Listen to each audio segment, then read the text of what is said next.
പ്രിയമുള്ളവരെ, 4 മക്കളിൽ കൂടുതലുള്ള അമ്മമാരുണ്ടെങ്കിൽ ഒന്ന് കൈവയ്ക്കേ. ദൈവമേ, 13 ചേച്ചിനെത്തിയാണ്. അപ്പൊ കുഴപ്പമില്ല. 12 അപ്പോസ്തലന്മാരാണ്. ഞാൻ 10ാമത്തെയാണ്. ഏറ്റവും ഏതാണ്? കോടിമണമൊക്കെ കേട്ട കാലം മറന്ന് അച്ഛനായിട്ട് പിന്നെ ഇടക്കിടക്ക് ഉടുപ്പയിക്കുമ്പോഴാണ് പുതിയത് കിട്ടുന്നത്.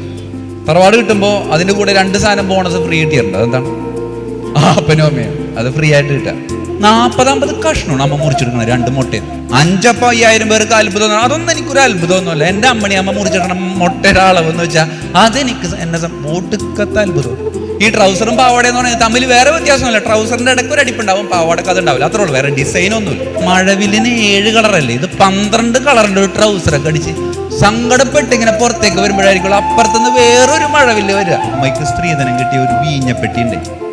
ആ വീഞ്ഞപ്പെട്ടി ഇങ്ങനെ തുടങ്ങിയിട്ട് കൈതിങ്ങനെ ഇടയിലിട്ട് 2 കുലുക്കി ഇങ്ങനെ പുറത്തേക്ക് ഇങ്ങനെ എടുക്കണം. എന്താണ്? പ്രിയമുള്ളവരെ, അന്ന് ദേവണ പറഞ്ഞിട്ട് അച്ഛൻ അന്നുള്ളോ ഇന്നുള്ളോ എന്ന്. മാതാപിതാക്കൾ നമുക്ക് പകർന്നു നൽകിയിട്ടുള്ള ഏറ്റവും വലിയ പുണ്യം എന്ന് പറയുന്നത് പ്രാർത്ഥന. അത് നമ്മുടെ കയ്യിൽ നിന്ന് വിട്ടുപോകും. എല്ലാ ദിവസവും പ്രാർത്ഥിക്കാറുള്ള ഈശോയുടെ തിരുഹൃദയത്തിൻ്റെ മുമ്പിൽ അവിടെ ചമ്രം പടിഞ്ഞിരുന്ന തൻ്റെ ചേതനയേറ്റ കുഞ്ഞിൻ്റെ ശരീരം ഇങ്ങനെ കയ്യിലെടുത്തുകൊണ്ട് അന്ന് അവൻ പ്രാർത്ഥിച്ച പ്രാർത്ഥനയാണ്, ദുഃഖത്തിൻ്റെ പാനപാത്രം കർത്താവിൻ്റെ കയ്യിൽ തന്നാൽ സന്തോഷത്തോടെ ഞാനതെടുത്ത് ഹല്ലേലൂയ പാടും. പ്രിയമുള്ളവരെ, കുട്ടികളോടൊപ്പം ഉല്ലസിക്കാറുണ്ട്. അവരോടെങ്കിലും കൊണ്ടുപോകും, ചോദിക്കണൊക്കെ വാങ്ങിച്ചു കൊടുക്കും.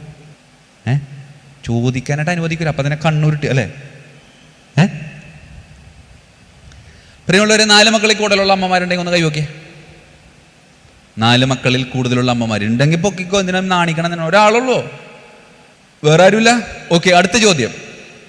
അമ്മയ്ക്ക് പ്രത്യേക അഭിനന്ദനങ്ങൾ. അടുത്ത ചോദ്യം, നിങ്ങളുടെ അപ്പനും അമ്മക്കും 4 മക്കളിൽ കൂടുതലുണ്ടെങ്കിൽ ഒന്ന് കൈവയ്ക്കേ. അപ്പനും അമ്മക്കും 4 മക്കളിൽ കൂടുതൽ പൊക്കിക്കോ. അഹങ്കാരത്തോടെ പൊക്ക്. ഓക്കെ, ഞാൻ പറയുന്നവർ മാത്രം താഴ്ത്തിയാൽ കേട്ടാ. 5 അതിൽ കൂടുതലുള്ളവർ പൊക്കി തന്നെ പിടിച്ചോ, ബാക്കിയുള്ളവർ താഴ്ത്തിക്കോ. 5 അതിൽ കൂടുതലും, 6 അതിൽ കൂടുതലും, 7 അതിൽ കൂടുതലും, 8 അതിൽ കൂടുതലും, 9 അതിൽ കൂടുതലും. ദൈവമേ, മത്സരം വളരെ രൂക്ഷമാണല്ലോ. 10 അതിൽ കൂടുതലും. 1, 2, 3, 4. ഞാനും ഉണ്ടട്ടാ, ഞങ്ങൾ 10 പേരാ. എത്ര ഉണ്ട്? ദൈവമേ, 13. എത്ര ഉണ്ട്? 13. ചേച്ചിനെത്തിയാണ്. അപ്പൊ കുഴപ്പമില്ല. 10, 12 അപ്പോസ്തലന്മാരാണ്. പ്രിയമുള്ളവരെ, സാധാരണ എനിക്കാണ് ഫസ്റ്റ് കിട്ടാറ്. ഇവിടെ ഫസ്റ്റ്, സെക്കൻഡ്, തേർഡ് പോലും കിട്ടിയില്ല എന്നുള്ളു. എത്രാമത്തെയാണ്? 5ാമത്തെയാണ്. ഞാൻ 10ാമത്തെയാണ്. ഏറ്റവും ഏതാണ്? ഏറ്റവും എൻ്റെ പ്രത്യേകത എന്താണ്? അപ്പനും നമുക്ക് ഏറ്റവും ഇഷ്ടം പുന്നാരം, വാരിക്കോര്, വെറുതെ ചുമ്മാ ഒക്കെ നുണയാ. ഏറ്റവും ഇതിൻ്റെ പ്രത്യേകത എന്ന് വെച്ചാൽ പുതിയതൊന്നും കൂട്ടില്ല, ഒക്കെ പഴയതായിരിക്കും. പുതിയ കോടിമണമൊക്കെ കേട്ട കാലം മറന്ന് അച്ഛനായിട്ട് പിന്നെ ഇടക്കിടക്ക് ഉടുപ്പയിക്കുമ്പോഴാണ് പുതിയത് കിട്ടണത്. ഇല്ല, ഉണ്ടാ ഇല്ല, പുതിയത് തരൂല. പ്രിയമുള്ളവരെ, ഞാനിത് ഉല്ലാസത്തിൻ്റെ കാര്യം പറഞ്ഞപ്പോൾ 1-2 കാര്യങ്ങൾ നമ്മളുടെ ജീവിതാനുഭവവുമായി ബന്ധപ്പെടുത്തി ഒന്ന് സംസാരിക്കാൻ വേണ്ടി ആഗ്രഹിക്കുകയാണ്. എപ്പോഴെങ്കിലും നിങ്ങൾ പറഞ്ഞിട്ടുണ്ടോ, അവൾ കഷ്ടപ്പെട്ട് ഞാൻ വളർത്തിയതാണ് വെച്ചാൽ, എന്നിട്ടാണ് അവൻ എന്നോട് ഇങ്ങനെ ചെയ്ത്, അവൾ എന്നോട് ഇങ്ങനെ ചെയ്ത്? പ്രിയമുള്ളവരെ, പലപ്പോഴും കേൾക്കുന്നൊരു കാര്യം, അതുകൊണ്ട് അത് കേൾക്കാതിരിക്കാൻ വേണ്ടിയിട്ട് ഒരു കാര്യം ഞാൻ നിങ്ങളോട് പറയാണ്. മക്കളെ ബുദ്ധിമുട്ടിക്കരുത് എന്നല്ല, മക്കളെ ബുദ്ധിമുട്ട് അറിയിച്ച് വളർത്തണം. മക്കളെ ബുദ്ധിമുട്ട് അറിയിക്കണം. പ്രിയമുള്ളവരെ, ഞാൻ ഏറ്റവും ഇതാണ്. ഞങ്ങൾ 6-4 ആണ്, 6 ആണും 4 പെണ്ണും. എൻ്റെ അപ്പൻ, ഞങ്ങൾ ആലോചിക്കാം, നിങ്ങളൊന്ന് ശ്രദ്ധിക്കേണ്ട കാര്യമുണ്ട്. എൻ്റെ അപ്പനൊക്കെ കൂടി 7 മക്കളാണ്. എൻ്റെ അപ്പൻ അതിനകത്ത് നടുക്ക് നിൽക്കണതാണ്. പക്ഷേ തറവാട് അപ്പന് കിട്ടി, ഭാഗ്യം കൊണ്ട്. തറവാട് കിട്ടുമ്പോൾ അതിൻ്റെ കൂടെ 2 സാധനം ബോണസ് ഫ്രീ കിട്ടിയിട്ടുണ്ട്. അതെന്താണ്? അപ്പനും അമ്മയും അത് ഫ്രീ ആയിട്ട് കിട്ടുക. അങ്ങനെ വീട്ടിൽ 10 മക്കളുണ്ട്, പിന്നെ അപ്പനും അമ്മയും 12, പിന്നെ 2 ഫ്രീ ആയിട്ട് കിട്ടിയേക്കണം. അപ്പം മൊത്തം എത്രയായി? 14. ഒരു ജില്ലക്കുള്ള ആളുണ്ട് വീട്ടിൽ. അപ്പോൾ ഈ ഇത്രയും പേരെ കാണാൻ വേണ്ടിയിട്ട് അപ്പൻ്റെ അമ്മായിമാരിടക്ക് വരും. ഒരൊറ്റക്കാണ് വന്നത്. അവരും കൊണ്ടുവരും ആരെങ്കിലും ഒക്കെ ആയിട്ട്. അപ്പോൾ അവരൊക്കെ കൂടി വീട്ടിൽ വരുമ്പോൾ ഒരു 10-16 പേരുണ്ടാവും. അപ്പോൾ അപ്പൻ്റെ പെങ്ങള് വീട്ടിൽ വരുമ്പോൾ അപ്പൻ അല്ലെങ്കിൽ സാധാരണ എല്ലാ ദിവസവും പരിപ്പും കടലായിരിക്കും. പക്ഷെ ഇത്തിരി സ്റ്റാൻഡേർഡ് കീപ്പ് ചെയ്യാൻ വേണ്ടിയിട്ട് അന്ന് മാത്രം അപ്പൻ മുട്ട കൊടുത്തു. പ്രിയമുള്ളവരെ, മുട്ട എന്ന് പറയുമ്പോൾ നിങ്ങൾ വിചാരിക്കേണ്ട ഒരു 12 മുട്ട, 2 മുട്ട. അത് കാഴ്ചവെപ്പിന് അമ്മ മേടിക്കണ പോലെ, ഇങ്ങനെ ആ കാഴ്ചവെപ്പിന് മേടിക്കണ പോലെ അമ്മ ഇങ്ങോട്ട് മേടിച്ചിട്ട് ഒരു നാഴി പോലത്തെ ഒരു ഗ്ലാസ്സിലേക്ക് ഇങ്ങനെ വെട്ടിയിട്ടിട്ട് 2 കുലുക്കിട്ട് ചീനവല വീശണം, ഒരു ഒറ്റ വീശിങ്ങോട്ട് വീശിയിട്ട് ഇങ്ങനെ മുറിച്ചിങ്ങോട്ട് എടുക്കും. 40-50 കഷ്ണമാണ് അമ്മ മുറിച്ചെടുക്കണം 2 മുട്ടയിൽ. 5,000 പേർക്ക് അത്ഭുതം. അതൊന്നും എനിക്കൊരു അത്ഭുതമൊന്നുമല്ല. എൻ്റെ അമ്മണി അമ്മ മുറിച്ചെടുക്കണം മുട്ടയുടെ അളവെന്ന് വെച്ചാൽ അതെനിക്ക് എന്നെ ഒടുക്കത്തെ അത്ഭുതം. പ്രിയമുള്ളവരെ, ഞങ്ങളിങ്ങനെ ഇടയ്ക്ക് ഒരുമിച്ച് കൂടെ പോയി. മുട്ടക്ക് 2 കളർ ഉണ്ടെന്ന് ഞാൻ മനസ്സിലാക്കിയത് ഒരു 20 വയസ്സായപ്പോഴാണ്. ഞാൻ വിചാരിച്ചു ഒറ്റ കളറാണ് വിചാരിച്ചിരിക്കുന്നത്. നിങ്ങളിങ്ങനെ പറയുമ്പോൾ, ഇപ്പോൾ എൻ്റെ അപ്പന് പലചരക്ക് കച്ചവടം പറഞ്ഞു. അപ്പം ചന്തയിൽ, കോട്ടപ്പുറം ചന്തയിലാണ് പോണത്. മെയ് മാസം ആകുമ്പോൾ ചന്തയിൽ നിന്ന് അപ്പൻ തിരിച്ചു വരുമ്പോൾ തുണിച്ചന്തയിലും കൂടിയും കയറും. എന്നിട്ട് അവിടെ നിന്ന് കുറച്ച് സാധനങ്ങൾ കൊണ്ട് മേടിക്കും. വേറെ ഒന്നുമല്ല, ഒരു കിലോ മഞ്ഞ് കണക്കണം. മഞ്ഞെന്ന് പറയുമ്പോൾ ഒരു 10-16 കിലോ ഉണ്ടെന്ന് ഒരു മഞ്ഞ്. അപ്പോൾ കുറച്ച് തുണികൾ മേടിച്ചിട്ടുണ്ട്. എന്നിട്ട് മെയ് മാസം അവസാനമാകുമ്പോൾ ഞങ്ങളിങ്ങനെ ട്രൗസറും പാവാട അടിക്കുന്ന ഒരു കർത്തവ്യമാണ്. അമ്മ മൂത്ത ചേച്ചിനെ ഇതൊക്കെ പഠിപ്പിച്ചിട്ടുണ്ട്. കാരണം ഇത് തയ്ക്കാൻ പുറത്തോട് തന്നെ പിന്നെ ആധാരം പണയം വെക്കേണ്ടി വരും. അതുകൊണ്ട് അമ്മ ഇതൊക്കെ പഠിപ്പിച്ചുകൊണ്ടിരിക്കുകയാണ്. അങ്ങനെ തന്നെ ചേച്ചി അളവെടുക്കുകയാണ്. ആദ്യം തന്നെ സ്വന്തമായിട്ടൊരു അളവെടുക്കും, പിന്നെ ഇങ്ങനെ നിരത്തി അളവെടുക്കും. ഈ ട്രൗസറും പാവാടയെന്ന് പറഞ്ഞാൽ തമ്മിൽ വേറെ വ്യത്യാസമൊന്നുമില്ല. ട്രൗസറിൻ്റെ ഇടയ്ക്ക് ഒരു അടിപ്പുണ്ടാവും, പാവാടക്ക് അതുണ്ടാവില്ല, അത്രേ ഉള്ളൂ. വേറെ ഡിസൈനൊന്നുമില്ല. അങ്ങനെ കാര്യങ്ങളൊക്കെ എടുത്ത് അളന്നളന്ന് വരുമ്പോഴേക്കും ഒരു 7ാമത്തേക്ക് ആകുമ്പോൾ ചില സമയത്ത് വരുമ്പോൾ തുണി തീർന്നു. കാരണം അപ്പന അളന്നെല്ലാം മേടിക്കണത് കണക്കാണ്, കിലോ ആണല്ലോ. അപ്പോൾ അമ്മ അതുകൊണ്ട് അമ്മ അപ്പുറത്തേക്ക് പോയി തിരിച്ചു വരും. തിരിച്ചു വന്നിട്ട് കഴിഞ്ഞ വർഷത്തിൻ്റെ മുമ്പത്തെ വർഷം തയ്ച്ചതിൻ്റെ കുറച്ച് ബാക്കി അവിടെ നിന്ന് ഇവിടെ നിന്നൊക്കെ ആയിട്ട് 7, 8, 9 ഒക്കെ പോകും. ഓക്കെ ആയിട്ടുണ്ടാവും. അപ്പോൾ 10 നമുക്ക് ക്യൂലാണ്. എനിക്കൊരു ട്രൗസർ അടിച്ചു തരുമല്ല ചേച്ചി. പ്രിയമുള്ളവരെ, മഴവില്ലിന് 7 കളറല്ലേ, ഇത് 12 കളറിൻ്റെ ഒരു ട്രൗസറൊക്കെ അടിച്ച് സങ്കടപ്പെട്ട് ഇങ്ങനെ പുറത്തേക്ക് വരുമ്പോഴായിരിക്കും അപ്പുറത്തുനിന്ന് വേറൊരു മഴവില്ല് വരിക. അപ്പം അതിൽ നിന്ന് മനസ്സിലാവുക എന്താണ് ഏറ്റവും ഇളയത് നമ്മളാണെന്നുള്ള. അല്ലാതെ ഇളയതിന് വേറെ പ്രത്യേകതയൊന്നുമില്ല. 4ാം ക്ലാസ് വരെ ഞങ്ങൾക്ക് യൂണിഫോം ഇവിടെ ഉണ്ടായിരുന്നു. 5ാം ക്ലാസ്സിൽ നീല ട്രൗസറും വെള്ളയും അല്ലേ, അങ്ങനെ ഇട്ടാണ്. അപ്പോൾ ഞാൻ 4ൽ നിന്ന് 5ലോട്ട് ജയിച്ചപ്പോൾ മെയ് മാസം ഏതാണ്ട് 2 or 3 ഡേറ്റിൽ റിസൾട്ട് വന്നപ്പോൾ ഞാൻ അമ്മനോട് പറഞ്ഞു, അമ്മേ ജയിച്ചട്ടാ, യൂണിഫോം വേണോട്ടാന്ന്. പിന്നെ അത് തരൂലേന്ന് പറഞ്ഞു. അങ്ങനെ തന്നെ എല്ലാ ദിവസവും അപ്പൻ ചന്തക്ക് പോയി തിരിച്ചു വരുമ്പോൾ ഞാൻ നോക്കും, പരിപ്പും പയറോ അല്ലാതെ ഒന്നുമില്ല കയ്യിൽ. അങ്ങനെ ഒരു 20 ആയപ്പോൾ വീണ്ടും ഞാൻ അമ്മനോട് പറഞ്ഞു, അമ്മേ ഞാൻ ജയിച്ചട്ടാ. അത് 2 ആഴ്ച മുമ്പ് ജയിച്ചാണല്ലോ, വീണ്ടും ജയിച്ചാന്ന് ചോദിച്ചു. ഞാൻ പറഞ്ഞല്ല, നേരത്തെ ജയിച്ചാൽ പറ്റേ, യൂണിഫോം തരാന്ന് പറഞ്ഞു. 31-ാം തീയതി ഉണക്കമാസ സമാപനത്തിൻ്റെ പായസം ഉണ്ടാക്കണതിൻ്റെ തിരക്കിലാണ് അമ്മ. അപ്പം ഞാൻ അമ്മനോട് പറഞ്ഞു, അമ്മേ നാളെ കഴിഞ്ഞ് മറ്റൊന്ന് ക്ലാസ്സിൽ പോണ്ടേ, യൂണിഫോം എവിടെയാണ്? അപ്പം ശരിയാക്കി തരണം. അമ്മയ്ക്ക് സ്ത്രീധനം കിട്ടിയ ഒരു വീഞ്ഞപ്പെട്ടി ഉണ്ട്. ആ വീഞ്ഞപ്പെട്ടി ഇങ്ങനെ തുടങ്ങിയിട്ട് കൈതിങ്ങനെ ഇടയിൽ 2 കുലുക്കി ഇങ്ങനെ പുറത്തേക്ക് ഇങ്ങനെ എടുക്കുകയാണ്. എന്താണ്? എൻ്റെ മൂത്ത ചേട്ടൻ 5ാം ക്ലാസ്സിൽ വെച്ചിട്ട ട്രൗസറും ഷർട്ടും. ഞാനും ചേട്ടനും തമ്മിൽ 20 വയസ്സിൻ്റെ വ്യത്യാസമുണ്ട്.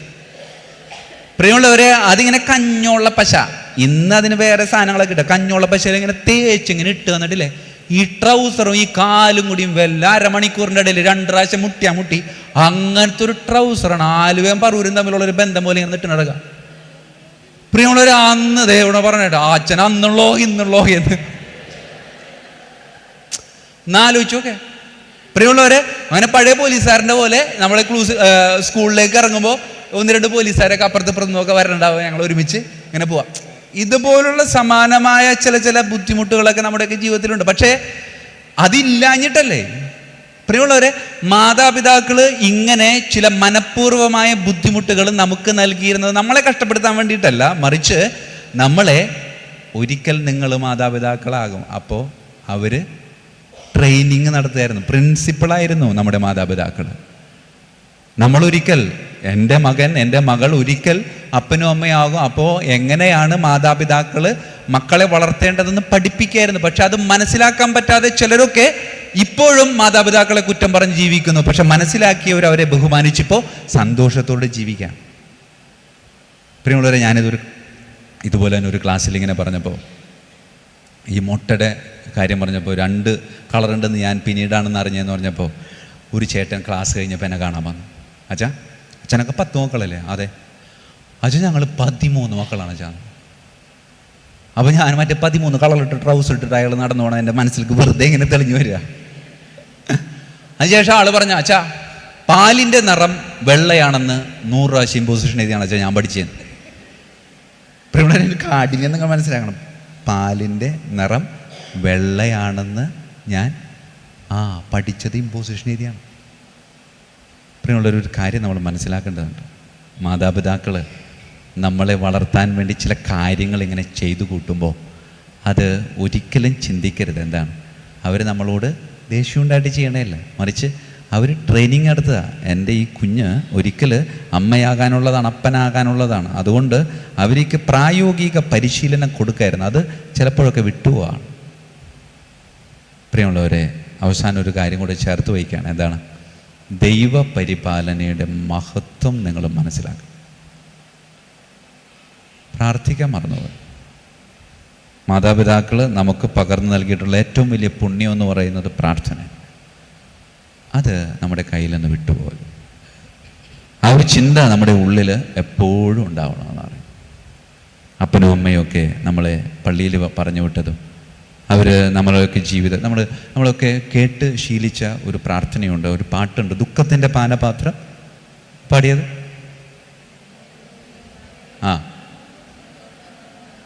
പ്രിയമുള്ളവർ, ഇത് എഴുതിയത് ആരാണെന്ന് അറിയാമോ? സാധു കൊച്ചുകുഞ്ഞെന്ന് പറയുന്നൊരു ഉപദേശി എഴുതിയത്. ഈ ഉപദേശിക്ക് 3 മക്കളുണ്ടായി. 2 ആണും ഒരു പെൺ. ഒരു ദിവസം ഉപദേശി ഈ മറ്റുള്ളവരെയൊക്കെ നന്നാക്കാൻ വേണ്ടി ഇങ്ങനെ ജീവിച്ചുകൊണ്ട് തിരിച്ചു വരുമ്പോൾ വീട്ടിൽ വന്നപ്പോൾ 9 വയസ്സ് പ്രായമുള്ള കൊച്ചിന് പനിയാണ്. ചെറിയ പച്ചില മരുന്നുകളൊക്കെ കൊടുത്തു. പനി മാറിയില്ല, മറിച്ച് പ്രാണൻ നഷ്ടപ്പെട്ടു പോയി. അപ്പോൾ പ്രാണൻ നഷ്ടപ്പെട്ടു പോയ തൻ്റെ പൊന്നോമന മകൻ്റെ ശരീരത്തിൻ്റെ മുമ്പിൽ ഇങ്ങനെ പകച്ചു നിൽക്കുകയാണ് ഈ സാധു കൊച്ചുകുഞ്ഞ് ഉപദേശി. അവൻ്റെ പ്രിയപ്പെട്ടവർ വന്ന് ഈ കൊച്ചിനെ എടുത്തുകൊണ്ട് പോയി കുളിപ്പിച്ച് വെള്ള വസ്ത്രമൊക്കെ ധരിപ്പിച്ച് ശവമഞ്ചത്തിലേക്ക് ഇങ്ങനെ കിടത്താൻ കൊണ്ടുവന്നപ്പോൾ ഈ ഉപദേശി പറഞ്ഞു, കിടത്താൻ വരട്ടെ, അവനെ എൻ്റെ കയ്യിലേക്ക് തരാൻ പറഞ്ഞു. അങ്ങനെ 9 മാസം പ്രായമുള്ള കുഞ്ഞിനെ എങ്ങനെ എടുക്കുന്നുവോ അതേപോലെ തൻ്റെ കയ്യിലേക്ക് ഇങ്ങനെ ചേർത്ത് വെച്ചു. എല്ലാ ദിവസവും പ്രാർത്ഥിക്കാറുള്ള ഈശോയുടെ തിരുഹൃദയത്തിൻ്റെ മുമ്പിൽ അവിടെ ചമ്രം പടിഞ്ഞിരുന്ന തൻ്റെ ചേതനയേറ്റ കുഞ്ഞിൻ്റെ ശരീരം ഇങ്ങനെ കയ്യിലെടുത്തുകൊണ്ട് അന്ന് അവൻ പ്രാർത്ഥിച്ച പ്രാർത്ഥനയാണ്, ദുഃഖത്തിൻ്റെ പാനപാത്രം കർത്താവിൻ്റെ കയ്യിൽ തന്നാൽ സന്തോഷത്തോടെ ഞാനതെടുത്ത് ഹല്ലേലൂയ പാടും. ആ സമയത്ത് അവൻ്റെ കയ്യിലിരിക്കുന്നത് തൻ്റെ പൊന്നോമന മകൻ്റെ പ്രജ്ഞയറ്റ മരവിച്ച ശവശരീരം. അതിങ്ങനെ കയ്യിലെടുത്തിട്ട് അവൻ പറയാ, ഞാൻ ഹല്ലേലൂയ പാടാം. കാരണം എന്താ? അവൻ ഉറപ്പായിരുന്നു, എൻ്റെ ജീവിതത്തിൽ ദൈവമറിയാതെ ഒന്നും സംഭവിക്കത്തില്ല. ജീവിതത്തിൽ എന്ത് സംഭവിച്ചാലും അത് ദൈവം അറിഞ്ഞിട്ടാണ് സംഭവിക്കുന്നത്. അതുകൊണ്ട് എല്ലാം ദൈവമഹത്വത്തിന് എന്ന് പറഞ്ഞ് തമ്പുരാന് വിട്ടുകൊടുക്കാൻ സാധിക്കും. അങ്ങനെ വിട്ടുകൊടുത്താൽ, ഞാൻ ആദ്യം പറഞ്ഞതൊക്കെ മറന്നുപോയാലും ഇത് മാത്രം ഓർത്തു വെച്ചാൽ മതി. നിൻ്റെ ജീവിതത്തിൽ ഒന്നും അവനറിയാതെ, ക്രിസ്തു അറിയാതെ സംഭവിക്കുന്നില്ല. അത് അവൻ്റെ അനുവാദത്തോടു കൂടെയാണ് സംഭവിക്കുന്നത്. അത് അവൻ അനുവദിച്ചിട്ട് നിന്റെ ജീവിതത്തിൽ വരുന്നതാണ്. അതുകൊണ്ട് അത് തരണം ചെയ്യാനുള്ള ശക്തിയായി അവൻ നിന്റെ കൂടെയുണ്ട് എന്ന തിരിച്ചറിവ് എന്ന് സ്വന്തമാക്കുന്നുവോ അന്ന് നാം ദൈവത്തിൻ്റെ പ്രിയപ്പെട്ടവരായിട്ട് മാറും.